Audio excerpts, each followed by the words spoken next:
তো হ্যালো বন্ধুরা, আমি অনামিকা। আমি আবারও চলে এসেছি আপনাদের সাথে আরেকটা সুন্দর হেলদি ব্রেকফাস্ট রেসিপি নিয়ে আমার ভালোবাসা রান্নার চ্যানেলে। আমার আগের পর্বের ভিডিওগুলো আপনাদের ঠিক কেমন লাগছে অবশ্যই আমাদের কমেন্ট করে জানাবেন। আর যদি খুব ভালো লাগে তাহলে অবশ্যই আমাদের চ্যানেলটাকে সাবস্ক্রাইব করে পাশে থাকা বেল আইকনটাকে প্রেস করে দেবেন এবং আমার রান্নাগুলো একে অপরের সাথে শেয়ার করে নেবেন।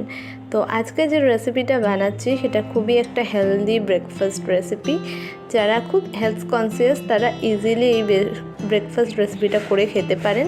এটায় প্রোটিন সোর্স তো প্রচুর পরিমাণে থাকে, কারণ আমি যে রেসিপিটা আজকে বানাচ্ছি সেটা ফুলফিল প্রোটিন এবং ফাইবার মেশানো একটি রেসিপি। তো চলুন শুরু করা যাক। আমি যে হেলদি ব্রেকফাস্টটা আজকে নিয়ে এসেছি সেটা হলো সোয়াবিনের রুটি বা সোয়াবিনের পরোটা। এর জন্য লাগছে আমার 100 গ্রাম মতো সয়া চাংস, যেটা সেদ্ধ করা নেই, এমনি শুকনোই রাখা আছে। তো প্রতিদিনের মতো কড়াইটা গরম বসিয়ে দিয়েছি। তো কড়াই গরম হয়ে গেছে। তো এবার আমি সিদ্ধ ছাড়া যে শুকনো সয়া চাংসগুলো ছিল সেগুলো এর মধ্যে দিয়ে দিলাম। আমি শুকনো কড়াইতে সয়াবিনগুলোকে ড্রাই রোস্ট করে নিচ্ছি যতক্ষণ পর্যন্ত না এটা লাল লাল হয়ে যায়। তো সোয়াবিনগুলো লাল লাল হয়ে উঠেছে। তো দেখুন এই রকমভাবেই সোয়াবিনগুলোকে ড্রাই রোস্ট করে নিতে হবে। সোয়াবিনগুলোকে ড্রাই রোস্ট করে একটা থালার মধ্যে সুন্দর করে তুলে নিয়েছি। আমি এখানে একটা মিক্সিং জার নিয়ে নিয়েছি।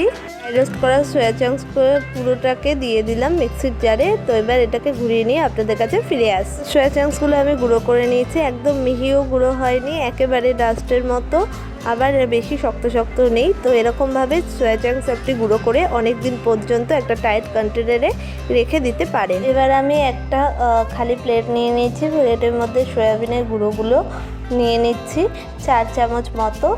তো এটাকে ভালো করে নিয়ে আপনাদের কাছে ফিরে আসছি।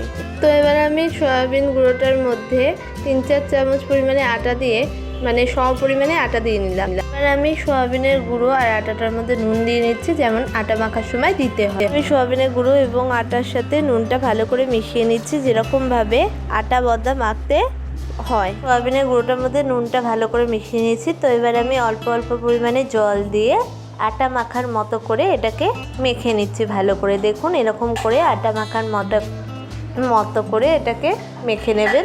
এবার আপনি একটু একটু করে জল দিয়ে দিয়ে মাখবেন।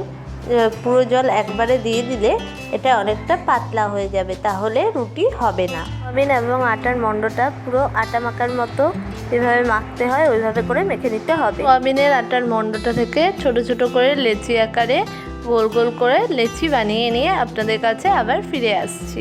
এটা দেখুন এরকম গোল গোল করে আটার লেচির মতো করে লেচিগুলো বানিয়ে নিয়েছি। তো এবার আমি শুকনো আটার গুঁড়ো দিয়ে বেলিন চাকির মধ্যে ভালো করে ঘুরিয়ে ঘুরিয়ে রুটির মতো করে এইভাবে করে বেলে নিচ্ছি।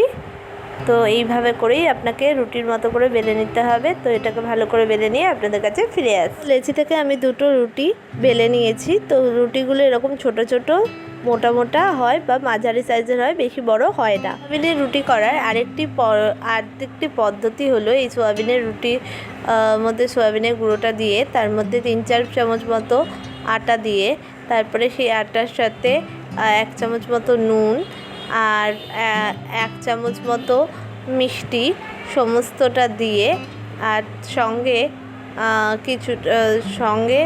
কিছুটা পরিমাণ মতো সবজি, কাটা কাটা সবজি, যে সবজি আপনি দিতে চান সেরকমভাবে সেই সবজি এর মধ্যে দিয়ে ভালো করে তৈরি করে নিতে হবে।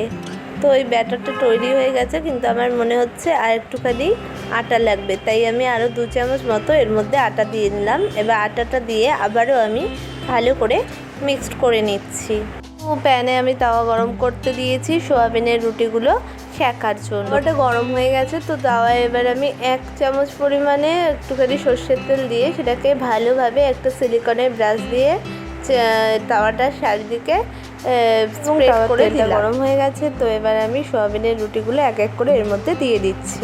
সোয়াবিনের রুটিটার একটা পিঠ হয়ে গেছে, অপর পিঠটা আমি উল্টে দিচ্ছি। তো এইরকমভাবেই রুটির মতো করে এই রুটিগুলোকে সেঁকে নিতে হবে। তো আমাদের সোয়াবিনের রুটিটা ভালোভাবে সেঁকা হয়ে গেছে। এমনি রুটির মতোই এটারও উপরে উপরে এরকম লালচে লালচে একটা ভাব হয়ে এসছে। এর থেকে বেশি সেঁকলে সোয়াবিনের রুটি শক্ত হয়ে যেতে পারে। সোয়াবিনের রুটি সেঁকে একটা প্লেটের মধ্যে তুলে নিয়েছি। সোয়াবিনের রুটি বানানোর আরেকটা পদ্ধতি দেখিয়ে দিচ্ছি। তো চাটুতে তেল দিয়ে সেটাকে ব্রাশ দিয়ে চারিদিকে স্প্রেড করে দিলাম। এবার আমি এর মধ্যে ব্যাটারটা দিয়ে দিচ্ছি। তেলটা গরম হয়ে গেছে আর চাটুটাও গরম ছিল। পরে এর মধ্যে সোয়াবিনের ব্যাটারটা পুরোটা ঢেলে দিলাম।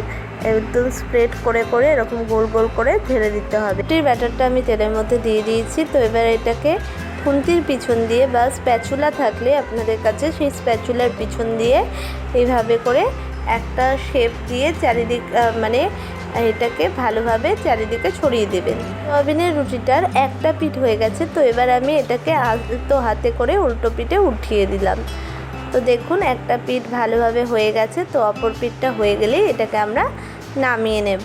রেডি এবং সার্ভ হয়ে গেছে আমাদের আজকের রেসিপি। সেটা হলো সোয়াবিনের পরোটা বা সোয়াবিনের রুটি। এবার আমি টেস্ট করে দেখছি পরোটাটা ঠিক কেমন হয়েছে। জাস্ট অসাধারণ হয়েছে। আর এই রায়তাটার সাথে তো হেভি লাগছে। ভালো ভালো ইউনিক ধরনের রেসিপি দেখতে অবশ্যই আমাদের চ্যানেলটাকে সাবস্ক্রাইব করে পাশে থাকা বেল আইকনটাকে প্রেস করে দেবেন।